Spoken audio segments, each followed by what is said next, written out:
So today is a breakaway from some of our normal footage. We're going to be exploring the world of stamp duty land tax and how that can have an impact on you as a buyer when you're investing in commercial property. Today we're very fortunate we're joined by a couple of tax experts from Capex Associates. So I'm pleased to welcome Shane Mockler and Lee Bold with us today, and we're going to talk through, hopefully together, some of the details and refineries of stamp duty. So welcome, gents. Thanks for joining us. Thanks for having us. Thanks, James. Morning. And I guess the opening question would be, particularly for some of our buyers who are new to the world of commercial property investment, what exactly is stamp duty land tax and how does it play a role in purchasing a commercial property? So stamp duty land tax is a tax that's payable on any acquisition of land or property in England and Northern Ireland. Wales have their own version called land transaction tax, and Scotland have a version called land and buildings transaction tax too. Okay, and so again, what we're seeing in the marketplace, particularly really since the pandemic, is a lot of people coming into the world of commercial property investing who haven't got experience of that before. They may have had a residential portfolio or in fact haven't invested in property at all. Yep. We're seeing a lot of new buyers come into the market, and often we're explaining to them exactly the costs involved in that transaction. And often I speak to buyers who are frantically typing away on a calculator online, working out what the stamp duty is going to be. So would you say when they're doing that, that is pretty much the cost set in stone? I wouldn't know, and the reason for that is because there are actually 49 reliefs and exemptions available in UK tax law. Now, the majority of which go quite often unquestioned and are a relative unknown to solicitors and accountants, I'd suggest. In addition to that, HMRC's calculator online, which you're referring to, now HMRC only concede that that is a mere guide. It doesn't take any of the relevant nuances into account. So most of the time, what most buyers do is they look at the tax as a bill that they have to pay when they buy new property, as opposed to looking at it as the nuanced tax that it is, with all the various reliefs and legislation. It's also worth mentioning, James, that stamp duty land tax is collected by solicitors, and they're tasked with doing that and sending the tax off to HMRC. Solicitors, by their very nature, are legal people. They're not tax people. So you have a legal profession, a legal sector collecting a tax sector product. And so this is where you get an advice vacuum, basically, quite often. So the solicitors will be guided by the government calculator. Clients are quite often happy that a professional has advised them of the amount payable, although the type of professional that is advising them is from a different sector to the sector that should be advising them. So you've got this grey area that goes on a huge amount of transactions across the board, both on some larger residential sales and purchases as well as commercial purchases. And that's where we come into the fore. We speak to solicitors every single day that are nervous about how much advice they can give and what should they be doing. Most of them choose to, from the very nature, to turn away from it and say, look, we don't get involved in it. Some will step up and give some snippets of information that they'll have learned about some of the lower hanging fruit tax reliefs. And so I presume a lot of buyers, when they're talking to their solicitor, they've agreed a price with ourselves, for example, purchasing a property, and often you'll see the solicitor will outline those costs involved, so their costs for searches and so forth. And by default, there'll be a number in there for how much they've got to pay in stamp duty. Exactly that. Now, what a lot of solicitors have started doing is they've sort of said, you know, we're not property tax professionals, go and seek advice. But the reality is, if they don't add that line into play and your solicitor provides you with a document telling you you've got to pay X, Y, and Z, you know, these people are of a certain stance in life. You know, they've spent years to acquire their status, but usually that goes unquestioned. So if your solicitor tells you your liability is £60,000, when in reality, through the various relief that is available to you at the point of purchase, was actually 40,000, you'd normally overpay by 20,000 in that example. Now, I'm just plucking figures out of the air, but that's the kind of problem that we see. It's also worth mentioning lots of solicitors, and again, we speak to them every single day, James, refer the buyer to their tax professional. Now, most property developers, most people that are buying large residential, their tax professionals? Are there accountants? And again, we deal with accountants on a daily basis, and most accountants aren't property tax specialists. Sure. And again, they're left with the burden of a client going to them saying, what are the tax reliefs that I can use to mitigate some of the tax bill that the government calculator is telling me I've got to pay? And the accountants a lot of the time are left scratching their heads. It's actually quite a small industry of property tax professionals in the UK, yet it's quite a large subject matter. And in that regard, would you say all buyers are treated the same when it comes to stamp duty, or does their buying status have an effect in terms of what relief may be available? Well, that's a good question. And I guess it's all down to classification. The calculations and the way the tables of charge are laid out are quite straightforward for you to do. It's more about getting the right classification as to where the charge goes to.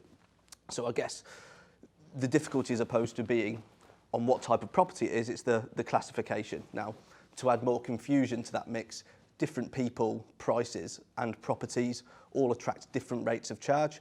So I guess there's no one size fits all to the answer, I guess.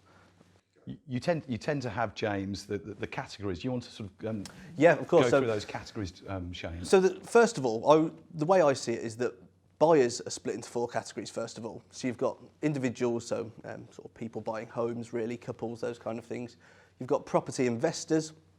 Now, these investors are generally people buying properties that are in the state to be lived in or to be used commercially and then to be let out. Then you've got the traders, so people who buy rundown properties, do them up to sort of flip them on for a profit. And then you've got your developers who build from the ground up majority of the time. So there's those different areas. Now, within those different areas, there's different types of reliefs and exemptions available to them. And as well as that, they're also classified, properties are classified into 3 areas, which are residential, so things like houses, non-residential, so your commercial units, and a mixture of the both called mixed use. So I guess with that, there's 4 different classifications of buyers, as well as 3 classifications of properties. So there's always, the best thing for anyone to do is to seek specialist advice to see where the classification is and what the tax liability actually is. And in terms of, so if somebody's coming to me looking to put an offering on a property, and very common examples of what we're selling at the moment are mixed use. So, Yep. And a lot of it at the moment is ground floor retail, residential uppers. Yeah. At what point would you suggest they speak to companies like Capex? Is it at the point they're making an offer, when the offer's been accepted, even further down the line when we've got legals well progressed? Because often I'm agreeing a sale with an entity, Yeah. and what they're not sure of yet is, are they buying it in their personal name, in a limited company? Yeah. And for a lot of reasons, they're exploring the best route to do that. It's often not with stamp duty relief in mind. Yep, no, agreed. Now, the simple answer to that is it's always best to engage as soon as possible. The reason being is the earlier that you have a full picture of where that investment's going, the better the decision can be made on it. You know, we see quite a lot of times in marketplace, investors and the like, they're looking at buying property, but because of one thing not adding up to the other, they no longer proceed with the purchase. Now, what they didn't know at that time was that they could have potentially saved £20,000 on their stamp duty, which could have been the difference between buying or not. So I guess the answer to that question is it's in the buyer's best interest to seek the full advice on the whole acquisition as soon as possible and then make an informed decision based on fact. One of the things we're also seeing, James, which we get involved in, is finance. So we're seeing developers, let's say someone's buying something for £2 million, we're seeing developers having to borrow the stamp duty because they've not understood exactly what the bill would be, or the other way, they've been told what the bill will be, and they're then referred later down the line to us, and we say to them on a £2 million purchase, we can save them £120,000. They then have to adjust their financials again, which, when they're so far down the road, is time consuming. So I think if you can prepare before offer is accepted, then you're in a better position. Yeah, agreed. And it all comes down to, ultimately, you only know what you know at the end of the day. Now, different, as I mentioned before, different transactions like investors or developers or even traders, because there's different relief available to them, that could then form part of their business model. Now, for me to give you an example of that, I spoke with a property trader a number of months ago who had purchased a property from the representatives of a deceased estate. Now, they bought it under probate. Now, in those transactions, providing a couple of things are done, you can actually qualify it as tax exempt. Now, that company now has become a sole trader in the probate sector. That's the only sector they go for now. They know what their niche is, and they are sort of a trader in that area. So I guess finding these sorts of things out early and identifying what it is you're going to buy can help improve the sort of business decisions you make further down the line, even if you don't go ahead with the transaction. There's another common one that we see every single week, James, and that is student landlords. So student landlords have a specific tax relief that can be utilised to waive a large chunk of the stamp duty. There are thousands of stamp duty student landlords across the country that don't use this tax relief just because it's little known by either the solicitor or their accountant. So we see new clients coming to us every week where we're able to utilise that relief and get them refunds of stamp duty that they've paid in the past. And as I said earlier, we're seeing more and more buyers come into the market, and this is really their first venture into not necessarily commercial property investing, but property investing as a whole. And I think what we've learned from the pandemic is a lot of people who are sitting on money are pretty confused as to where is safe to park your money anymore, and all roads that seem to lead to real estate, which is why we've had such a buoyant market this year. So if somebody came to you nice and early for a bit of tax advice and said, look, I'm looking at investing in, let's call it commercial property for now, would you say there's a particular asset class, a particular type of commercial property that you'd say that's where I'd suggest, or would you still say to people it's where you feel comfortable? Yeah, well, I guess it is where you feel comfortable, and I guess it's more about returns as opposed to necessarily stamp duty. But from a stamp duty perspective, the good savings and the good figures that we're seeing is in the areas that are, as you say, a mixture of normally a restaurant or a shop on the ground floor with multiple units above it or to the side of it. Now, those particular types of transactions, what happens with those is they think they're getting the commercial rates of stamp duty, so they're getting a favourable rate. The reality is that there's actually a saving you can go that's one step further that could potentially half, if not more, your stamp duty liability, depending on a few things. So from a stamp duty perspective, the real low-hanging fruit for investors would be the mixed-use investments. I see, okay. Now, you guys obviously are Birmingham, West Midlands based. We mentioned on a previous video how we're starting to transact further afield. Wolfe is traditionally a Black Country and Birmingham based business, and we're starting to sell investments further afield. So in terms of advising potential buyers, you guys can obviously cover all areas of the country, all asset classes. Yeah, and it's not just this country. I mean, if we talk about our transactions in the last few months, we've gone from sort of Cornwall all the way up to Elgin in Scotland, all the way over to Pembrokeshire in Wales, I guess, even in Belfast actually, only last month. So I guess we cover all of the UK and Northern Ireland. Okay. And I suppose just to finish off, there's lots of buyers who are looking at potential buyers at the moment, particularly in the build up to Christmas. So we're seeing a lot of buyers who are actually proactively saying to us, we'd like to buy and complete before Christmas. So obviously I think the key thing here for a lot of buyers is to seek that advice early, as you guys have already said. Yeah, agreed. And I suppose would your advice just be pick up the phone, email? I mean, we're very informal. So we field calls all day long, James, from solicitors saying, we're thinking this is the right tax relief to use. Are we right? And we'll just confirm that to them. So, you know, we're very informal. We will give advice as best we can and as quickly as we can. We're all on the telephones all day long, answering, you know, dealing with property developers, dealing with solicitors, accountants that have got questions. So a big chunk of our day is answering questions and speaking to clients. And lots of people that become clients of ours may have spoke to us 2 years prior, looking at buying a property, it fell through, then they come back. And so we'll talk to lots of people over time and get to know a lot of people and what they need to know. And I think that's useful because, again, I'm seeing a lot of what we keep saying about new buyers coming into the marketplace.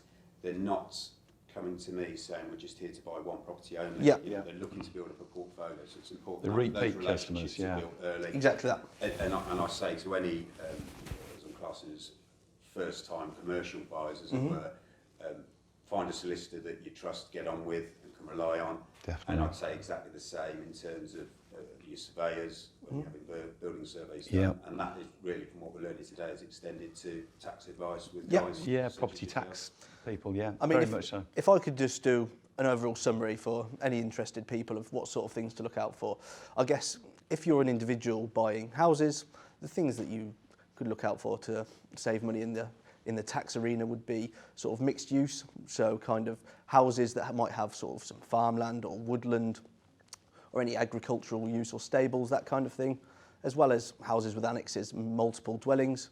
I'd say for investors, it would be multiple dwellings as well as student accommodation, which we've referenced. And then for sort of traders and developers, any sort of properties that are deemed uninhabitable would be an area for savings, as well as any potential multiple dwellings and the mixed use developments that we've mentioned. So even if you've just got land with planning permission to build, you know, there's potentially saving to developers just for having the planning permission in place by the time you buy. So there's such a breadth. But if I had to summarise just quickly for interested parties, those would be the areas I'd say, really. And again, you know, it's a 2-minute phone call, James, to see if we can take it further. So we know pretty quickly from the conversation. So it's a very short amount of time that someone has to spend to potentially save a huge amount of money. So and they can send in emails, phone us up, however they want to contact us. We try and make the communication piece as simple as possible. We all understand that time is of great importance to everyone in modern society. So our communication is at the sharp end of what we focus on, and we simplify all processes to make it very easy to pick up the phone, drop us an email, and give people answers very, very quickly. Exactly that, and it's worth noting as well, we don't charge for advice. The advice comes free. We only charge to provide the compliant report that's required to actually apply the relief. So always feel free to pick up the phone and ask any questions you have. And I think that the overriding message I'm getting from this is, as a buyer, and if you do go online and do the calculators to work out what your stamp duty tax liability will be, don't necessarily assume that that's the full amount it's going to be. Exactly that.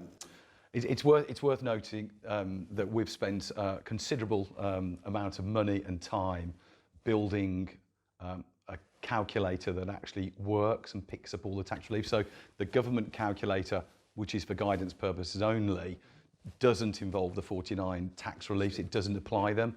Our calculator, which has taken a great deal of time and effort, does pick up all of the tax relief. So if clients go online, they can click on our calculator and it will give them the answers there and then. If they want any more detail behind that, they can pick up the phone to us. But the calculator, the Capex Associates calculator, will do the job the government calculator doesn't do at the moment. Fantastic. Gents, really appreciate you coming in. Thanks, James. Thanks for having us. Cheers. Appreciate your time. Yeah. Thank you very much. Good to see you. Thanks very much.